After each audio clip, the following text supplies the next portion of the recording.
다 같이 일어서셔서 때가 참회를 찬양함으로 하나님께 예배 드립니다.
나의 영혼아 잠잠히 하나님만 바라라. 대저 나의 소망이 저를 쫓아 나는도다. 오직 저만 나의 반석이시요 나의 구원이시요 나의 산성이시니 내가 요동치 아니하리로다. 아멘. 사도신경으로 우리의 신앙을 고백합니다. 전능하사 천지를 만드신 하나님 아버지를 내가 믿사오며 그 외아들 우리 주 예수 그리스도를 믿사오니 이는 성령으로 잉태하사 동정녀 마리아에게 나시고 번디오 빌라도에게 고난을 받으사 십자가에 못 박혀 죽으시고 장사한 지 사흘 만에 죽은 자 가운데서 다시 살아났으며 하늘에 오르사 전능하신 우편에 앉아 계시다가 저로서 산자와 죽은 자를 심판하시리라.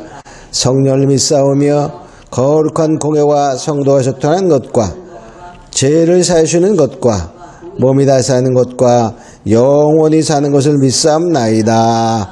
아멘. 성시교독은 2번을 교독합니다. 어찌하여 열방이 분노하며 민족들이 허사를 경영하는고? 세상의 군왕들이 나서며 관원들이 서로 꾀하여 여호와의 그 기름 받은 자를 대적하며 우리가 그 맨 것을 끊고 그 결박을 벗어버리자 하도다. 하늘에 계신 자가 웃으시며 주께서 저희를 비웃으시리로다. 그때 분을 바라며 진노하사 저희를 놀래어 이르시기를 내가 나의 왕을 내 거룩한 산 시온에 세웠다 하시리로다. 내가 영을 전하노라. 여호와께서 내게 이르시되 너는 내 아들이라. 오늘날 내가 너를 낳았도다. 내게 구하라. 내가 열방을 유업으로 주리니 내 소유와 땅끝까지 이르리로다. 아멘. 우리 자리에 앉으시길 바랍니다. 다 같이 찬송가 96장으로 찬양 드립니다.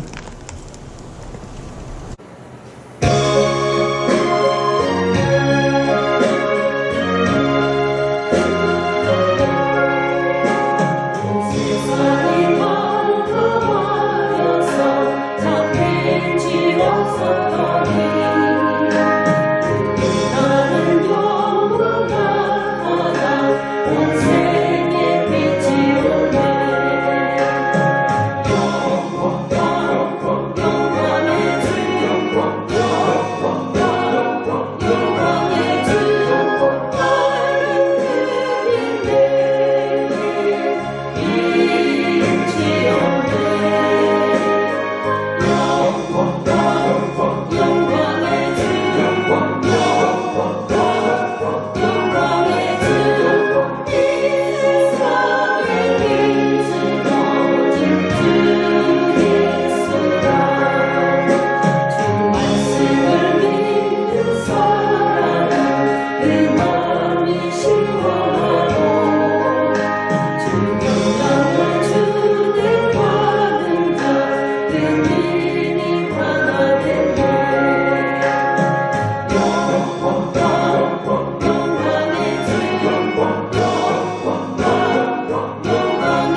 자, 오늘 하나님의 은혜 받을 말씀은 예레미야 17장입니다.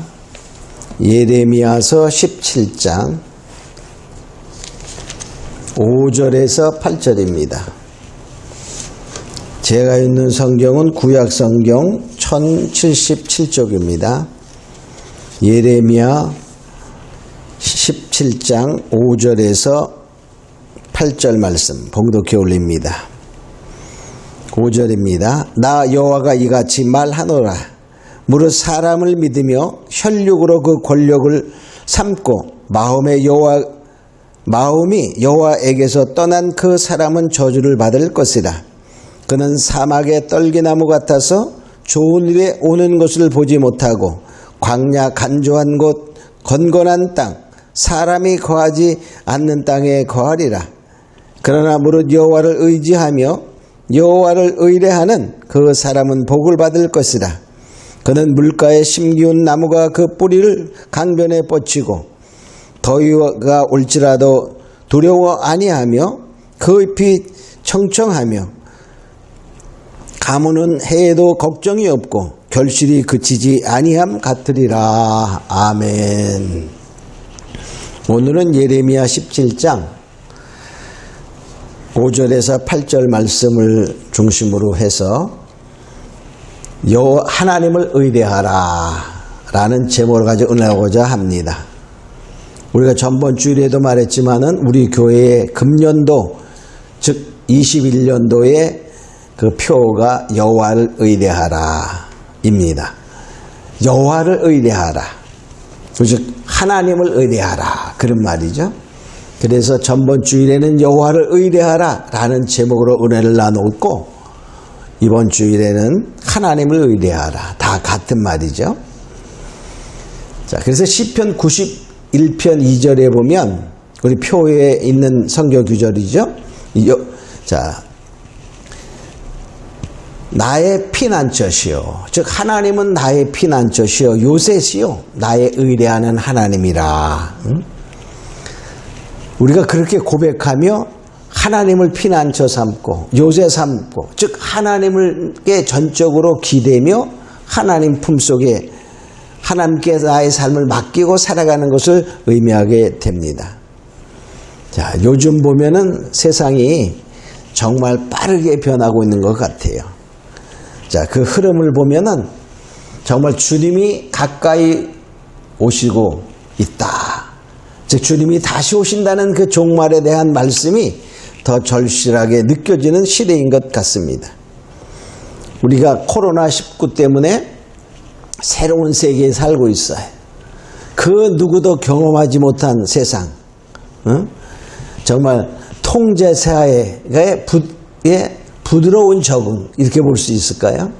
근데 이것은 어떻게 보면 주님이 말씀하신 마지막 때에 완전 통제사회, 그게 바로 666 표 시대, 즉 짐승의 표를 찍는 시대는 그 표가 없으면 매매를 못하게 한다. 즉 삶을 살아갈 수 없도록 만드는 시대다. 이렇게 말했어요. 완전 통제사회입니다.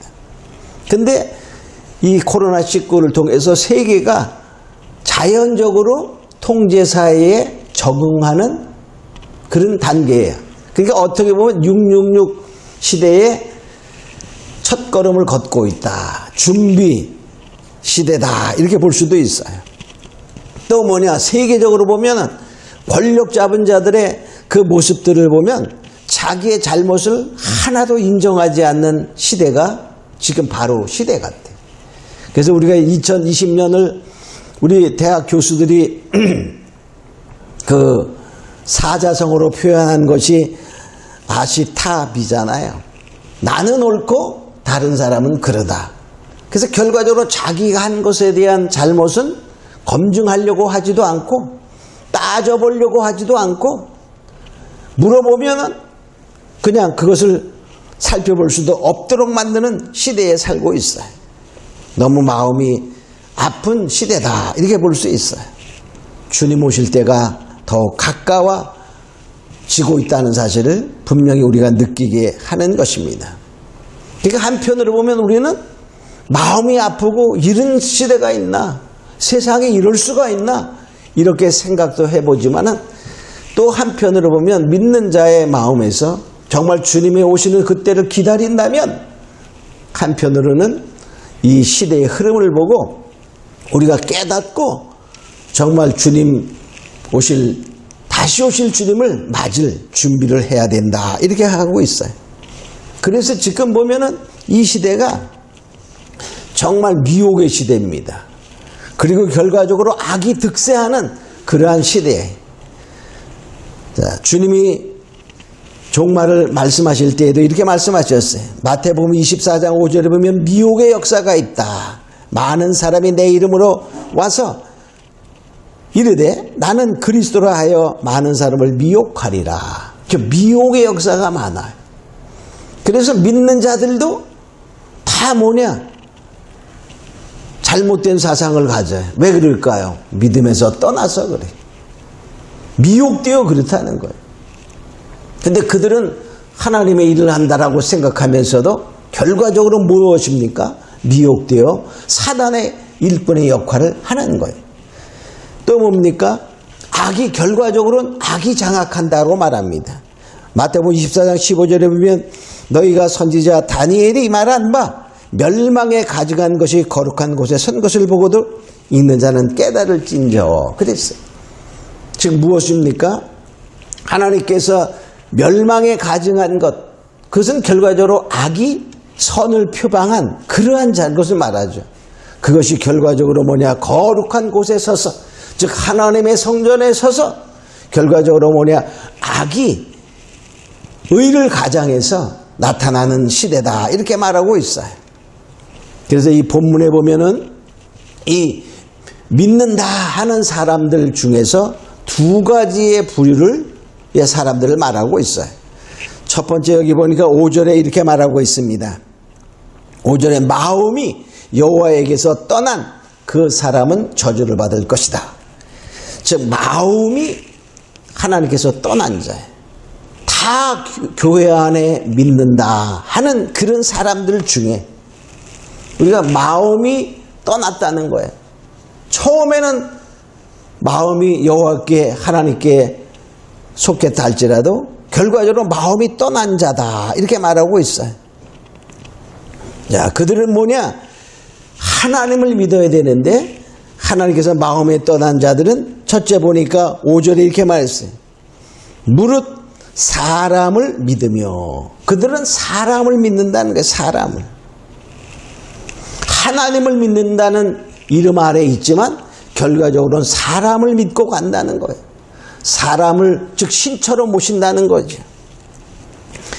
인생은 하나님이 의지할 것이 안 된다 이렇게 말하고 있죠. 이사야 2장 22절에 보면 너희는 인생을 의지하지 말라. 그의 호흡은 코에 있나니 수에 칠 가치가 어디 있느냐. 인생을 의지한 가치가 없다라고 말하고 있는데 사람들은 권세 잡은 자를 의지하며 그 권세에 정말로 아부하는 그러한 시대에 우리가 살고 있어요. 결과적으로 뭡니까? 인생은 잠깐 있다가 없어지고 결과적으로 그 권세도 잠깐 가졌지만 다 다 잃게 되는 거죠. 그래서 사람의 마음은 정말 겉으로 봐서 알 수가 없어요. 측량할 수 없다 이렇게 말하죠. 그래서 그것을 인심난측이다 그래. 인심난측. 사람의 마음은 측량하기 어렵다 그런 뜻이죠. 우리 속담에도 10길 물속은 알아도 한 길 사람 속은 모른다 그랬어요. 사람 속에 있는 그 마음을 알 수 없다는 거예요. 언제 배반하고 언제 정말 배신할 줄 알 수 없다는 것이죠. 그러니까 사람을 믿으면, 사람을 의지하면 그것이 언제 배신할지 몰라요. 정말 오늘날에는 언제 정말 자기 이익을 따라서 움직여가는 배반의 시대에 살고 있다라고도 볼 수 있어요. 왜냐하면 사람의 마음은 부패되어 있기 때문에 그래. 여기 9절에 보면 이렇게 말하고 있습니다. 만물보다 거짓되고 심히 부패한 것이 마음이니, 만물보다 거짓되고 부패한 게 사람의 마음이다 이렇게 말해. 그러니까 인생은, 사람은 의지하고 믿을 것이 못 되는데, 하나님께서 마음이 떠난 자들은 믿는다는 그 이름 아래 있으면서 하나님보다 사람을 믿는다 그 말이에요. 우리는 하나님은 일편단심 어제나 오늘이나 영원토록 동일하신 하나님이에요. 변개치 않아요. 사무엘상 15장 29절에 보면 이스라엘의 지존자는 거짓이나 변개함이 없으시니 그랬어요. 그러니까 하나님만이 변개함과 거짓이 없어요. 그리고 하나님을 믿어야지 사람을 믿는다면 안 되는데, 하나님의 마음이 떠난 자는 사람을 믿는다는 거예요. 두 번째, 마음이 하나님께서 떠난 자는 혈육으로 권력을 삼는다. 혈육으로 권력. 혈육은 다른 말로 육신이에요. 그러니까 사람의 육신으로 결과적으로 권력을 삼아. 어떤 사람은 자기의 똑똑함으로, 어떤 사람은 자기가 돈 가진 거 부함으로, 어떤 사람은 세상에 권세 잡은 이런 걸 가지고 우리가 자기의 그 힘을 삼아, 무기 삼아 살아가는 거예요. 실제가 그런 게 많죠. 응? 돈 있는 자에게 우리가 붙으려고 하고, 권세 있는 자에게 붙으려고 하고, 그러한 결과적으로 혈육으로 권력을 삼아 살아간다 이렇게 말하고 있어요. 이것은 결과적으로 육신의 그 사람의 지혜라든가 모략이라든가 권세와 부와라는 것을 의지하는 것을 말하게 됩니다. 사람은 연약한 자죠. 지금 우리가 코로나19라는 바이러스는 눈에 보이지도 않아요. 아주 조그맣고 미생물입니다. 그러한 것이 창고라니까 그 지혜롭다는 사람, 우리가 사람이 가장 지혜롭다 이렇게 생각하잖아요. 만물의 영장이다 이렇게 말합니다. 그러나 어떻게 보면 연약한 자요, 무지한 자다 이렇게 볼 수 있어요. 얼마나 이 바이러스, 어떤 사람이 전 세계에 있는 바이러스를 다 모아서 무게로 잰다면 1kg도 안 된다 이렇게 말한 사람이 있어요. 그렇게 작은 것에 온 세계에 수십억의 인구들이 떨고 있고 그 앞에 꼬꾸라지고 있어요. 응? 얼마나 연약한 존재입니까? 사람은 강한 듯하나 정말 이런 적은 바이러스, 연약한 그러한 미생물에게도 떨고 있고 두려워하는 것을 보게 됩니다. 또 우리 사람들이 지혜롭다 그러지만 어떻게 보면 적은 어떠한 그 동물보다도 지혜롭지 못할 수 있어요. 지진 같은 것이 날 때 보면 거기에 개미들이라든가 또는 쥐라든가 이러한 적은 동물들은 먼저 이동을 합니다. 그래서 피해를 받지 않아. 해일 같은 것이 일어나서 많은 사람들이 피해를 받을 때에도 거기에 먼저 적은 동물들은 피해서 해받지 않는 그런 것을 보게 됩니다.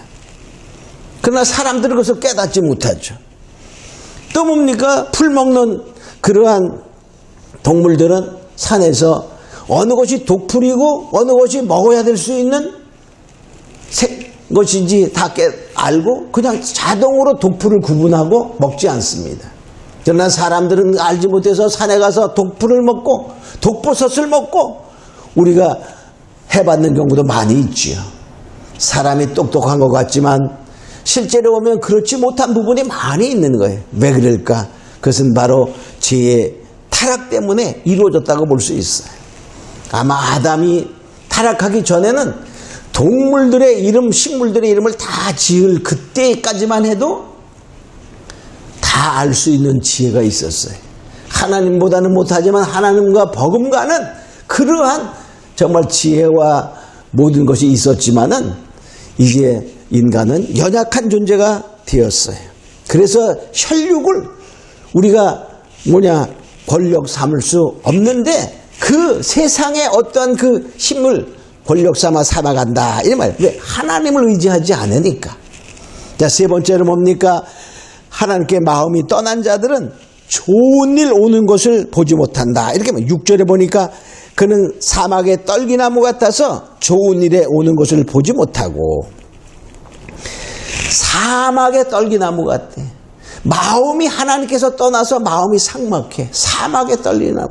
그러니까 좋은 일 오는 것. 미래의 좋은 일은 현실적인 것도 되지만 나아가서 저 영원한 삶의 좋은 것도 볼 수 있어요. 그래서 결과적으로 그들은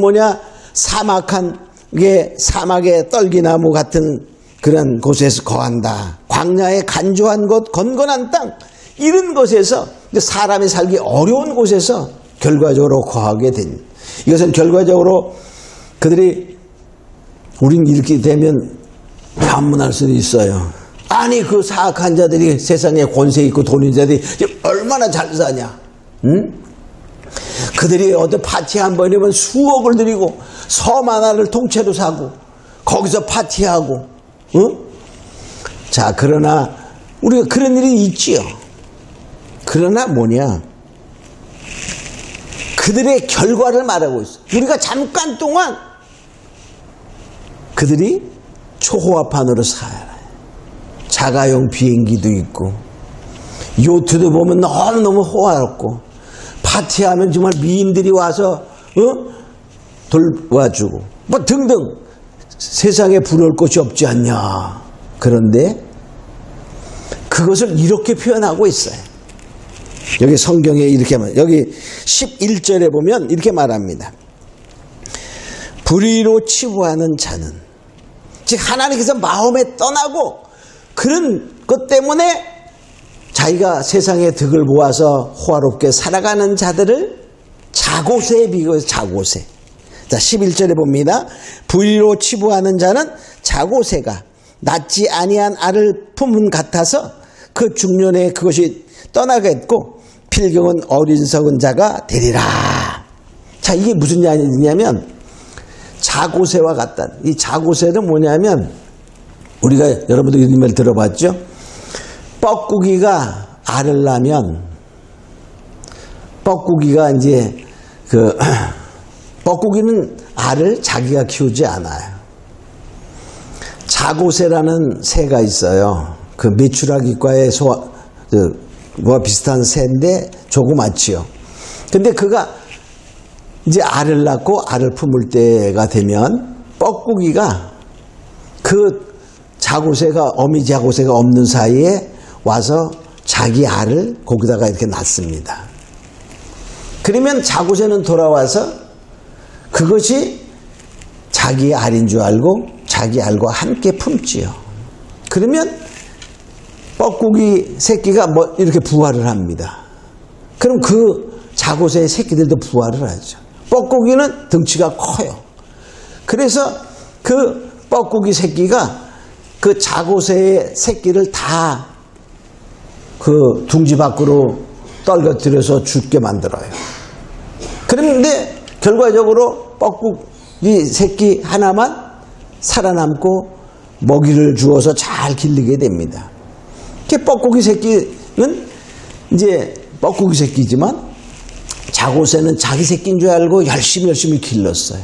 그러니 커졌어. 이제 둥지를 떠날 때가 되면 뻐꾸기 어미가 와서 저쪽에 앉아서 뻐꾹 이렇게 뻐꾸기 소리를 냅니다. 그러면 이 뻐꾸기 새끼는 자기 어미가 온 걸 알고 이제 그 어미를 따라 가버려. 그럼 자구새는 기껏 길렀는데 자기가 낳은 알들은 다 죽고 뻐꾸기 새끼 하나 남았어. 결과적으로 뭡니까? 다 떠나갔어. 그가 수고하고 애쓰고 길렀던 그것이 허망한 거야. 허무한 거야. 다 완전히 심하면 망조가 된 겁니다. 바로 이 세상에 하나님의 마음을 떠나서 불의로 부요롭게 살아가는 자들의 인생이 결과적으로 자고새와 같다. 그런 말이에요. 얼마나 허망합니까? 이 하나님을 떠난 마음을 떠난 자들의 호화로운 삶이라 해도 그래서 아무 소용없다는 거예요. 결과적으로 허망이요 멸망이요 다 실망 가운데 갈 수밖에 없다는 것입니다. 그러면 우리는 하나님의 마음이 하나님께서 떠나면 결코 안 된다는 것을 말하고 있습니다. 자, 두 번째로 보면 여기 7절에 말합니다. 하나님을 의뢰하는 자 이렇게 돼. 여호와를 의뢰하는 그 사람은 복을 받을 것이다. 여호와를 의뢰하는 자. 그러니까 똑같이 여기 지금 이 예레미야서가 누구에게 말하는 거죠? 이스라엘 족속들에게 말하는 거예요.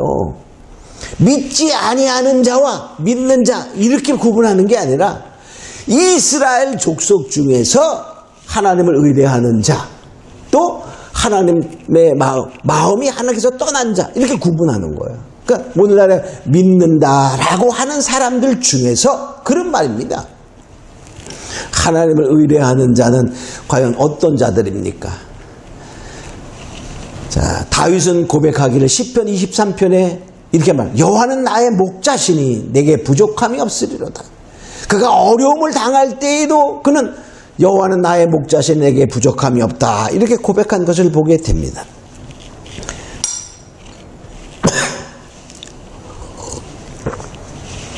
또 우리 시편 91편에도 보면 여호와는 나의 피난처요 나의 요새요 이렇게 하며 나의 의뢰는 하나님이다. 그냥 그렇게 고백하는 거야.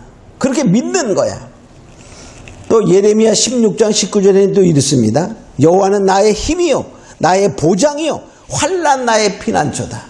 그러니까 결과적으로 이 말은 무엇입니까? 자기의 인생의 전체를 하나님께 맡기고 의지하고 살아가는 그러한 모습을 하나님을 의뢰한다. 이렇게 볼 수 있어요. 그런데 그들은 어떻게 되냐 보면 여기 첫 번째 8절에 이렇게 말하고 있습니다. 그는 물가에 심기운 나무 같다. 이렇게 말해. 물가에 심은 나무가 그 뿌리를 강변에 뻗치고 물가에 심은 나무. 그러니까 우리가 실제로 현실의 삶에서 때론 어려움이 있다 할지라도 물가에 심기운 나무. 심기운 그러니까 자기가 하는 게 아니에요. 심겨지는 거야. 어려운 환경 속에서 하나님이 물가에 심겨진 나무처럼 그 뿌리를 뻗어나갈 수 있도록 하신다는 거예요. 그러니까 뭡니까? 넘어지지 아니하고 정말로 뿌리가 튼튼히 줄기를 또 뻗치고 과실을 맺는 그러한 일이 된다는 거죠. 마음이 하나님께 떠난 자는 어땠죠? 가시 떨기나무 같다 그랬어. 완전히 차원이 다른 모습입니다. 또 두 번째로 보니까 8절에 이렇게 말해. 두려워하지 않는다. 이렇게 하면 두려워하지 않아. 뭐 여기 보니까 더위가 올지라도 두려워 아니하며. 그래서 더위가 와도 두렵지 않아. 자, 우리가 생각하는 더위는 아무것도 아니죠. 그죠? 그렇지만 만일에 40도, 50도 올라가는 그러한 더위가 온다면 어떻게 될까요? 더워 죽습니다. 응? 사막과 같은 곳이 된다. 그러니까 험난한 환경이 되어도 걱정이 없다. 두려움이 없다. 이런 말을 하는 거예요.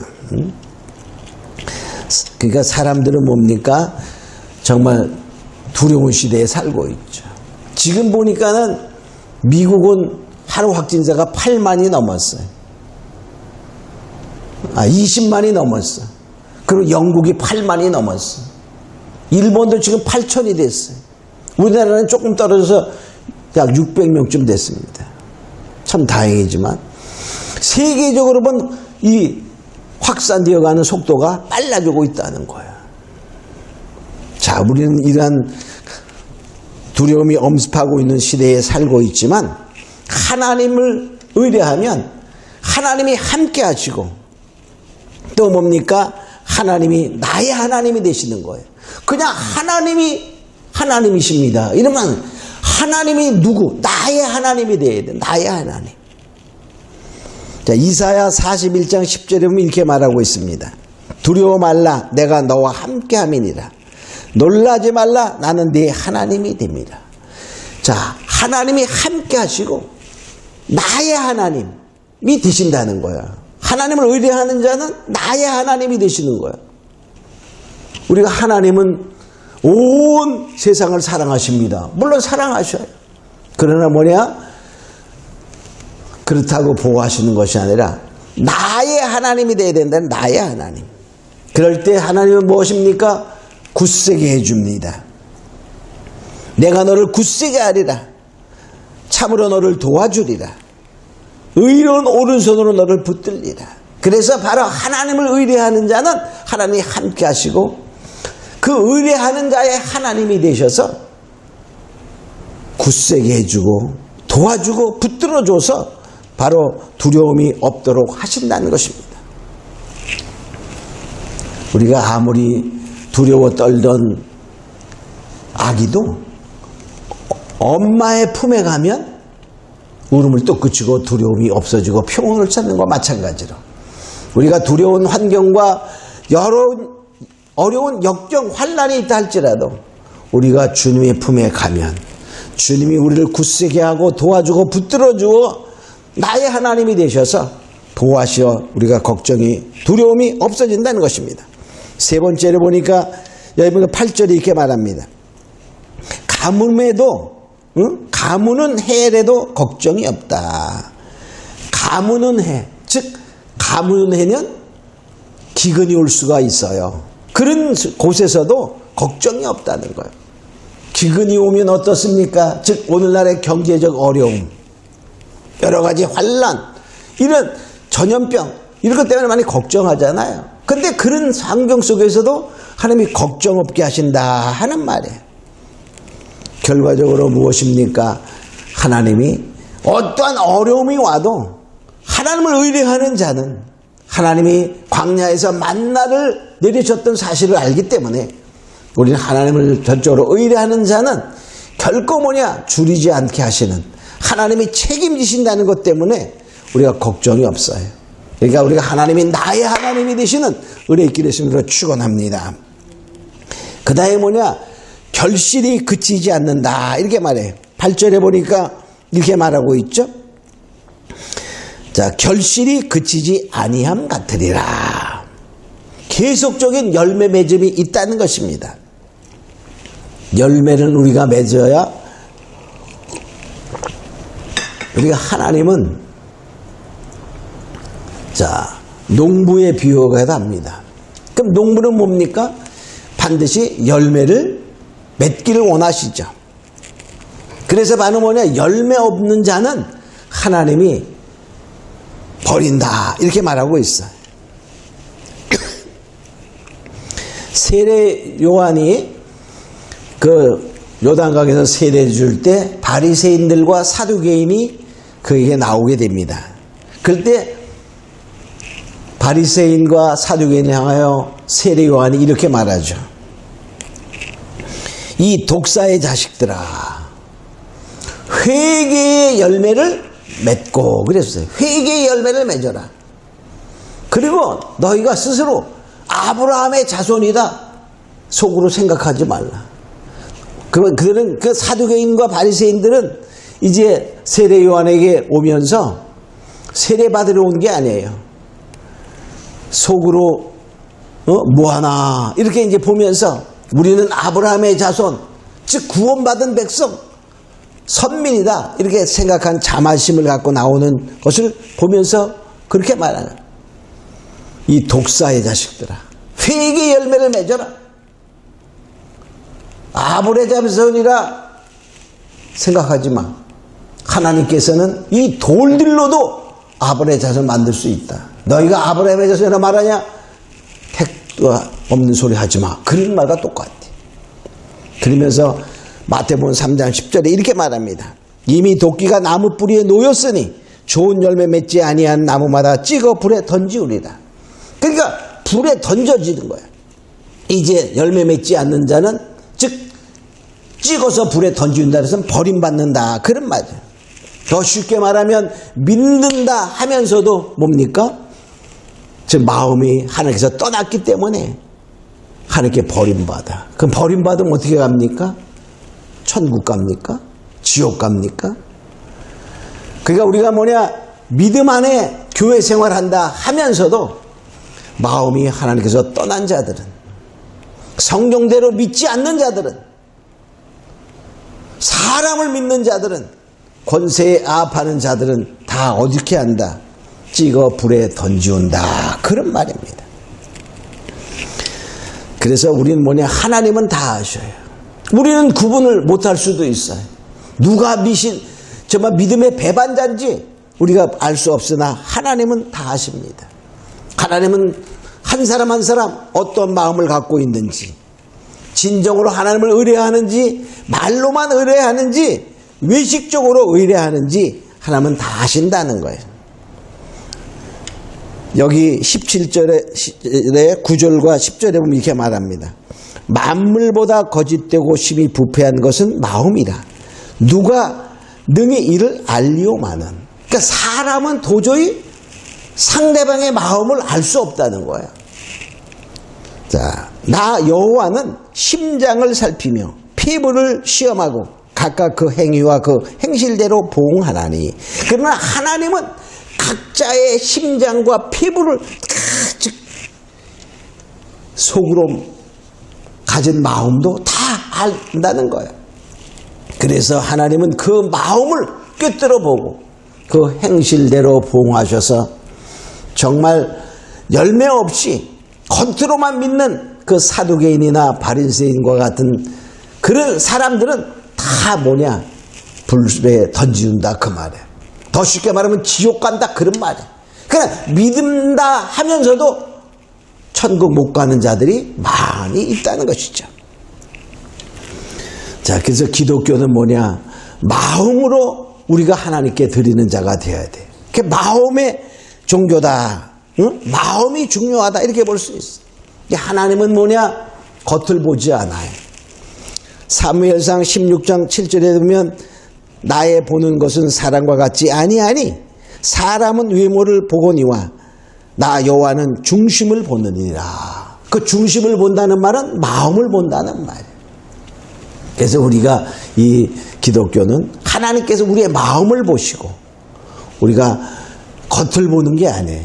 겉을 어떻게 화려하게 했느냐, 뭘 많이 했느냐, 이것이 아니라 중심으로 하나님을 의뢰하며 살았는가 하는 것을 보신다는 것을 아시고, 이제 우리는 정말 중심에, 마음의 중심으로 하나님을 신뢰하며 의뢰하는 자가 되어 이 어려운 시기에 승리하는 자가 되기를 예수님으로 축원합니다.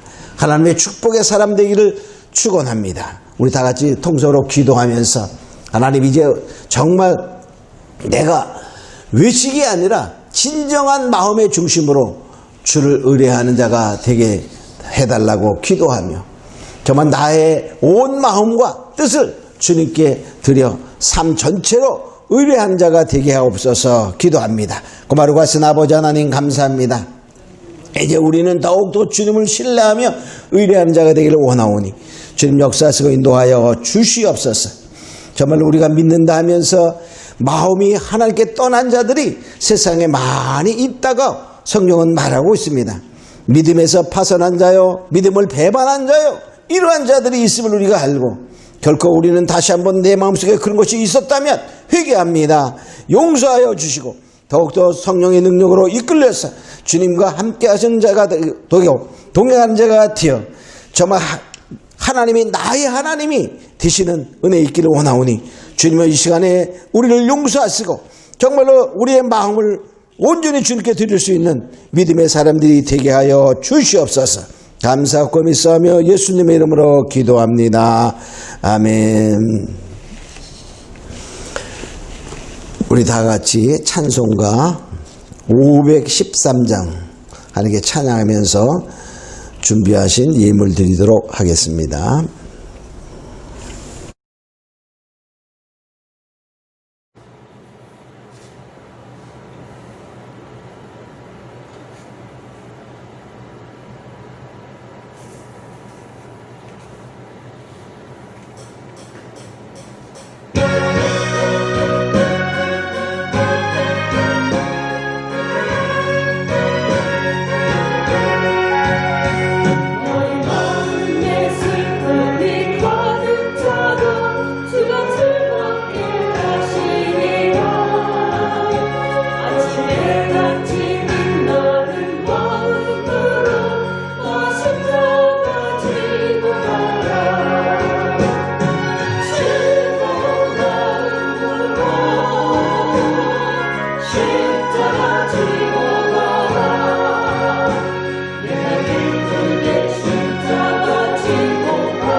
드린 예물 위해 기도합니다. 고마거룩하신 아버지 하나님 감사합니다. 받은 애 감사해서 여러 가지 예물을 주님께 드렸습니다. 드린 예물마다 하나님 기억하시고 하늘을 열어 축복하셔서 그들의 창고가 넘치게 하시며 삶에 부족함이 없도록 풍성한 삶으로 채워 주시옵소서. 또한 드린 손길의 그 축복하심과 이 물질이 쓰이는 곳곳마다 하나님의 놀라우신 오병의 기적의 역사도 일어나게 하여 주시옵소서. 지금은 우리 주 예수 그리스도의 은혜와 하나님 아버지의 만극하신 사랑과 성령님의 감동과 내주 교통 충만하시니 이제 온 마음을 정말 여호와를 의뢰하며 하나님을 의뢰하는 고자 다짐하는 사랑하는 권속들 머리머리 위에와 그의 생업과 그의 가정과 이 나라와 이 민족과 이 교회 위에 이제부터 영원토록 함께 있을지어다. 아멘.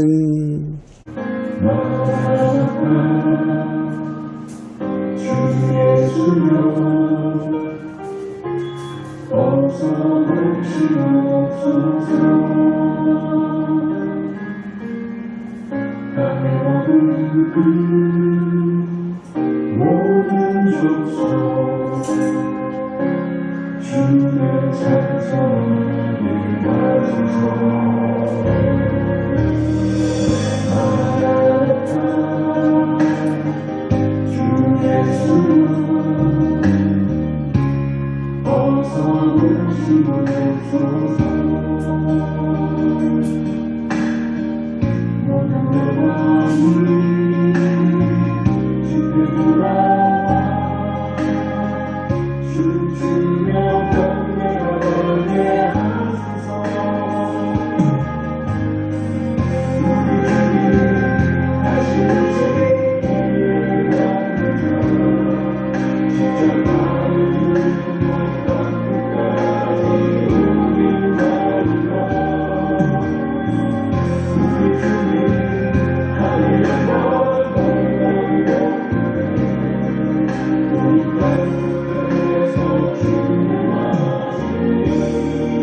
Hallelujah.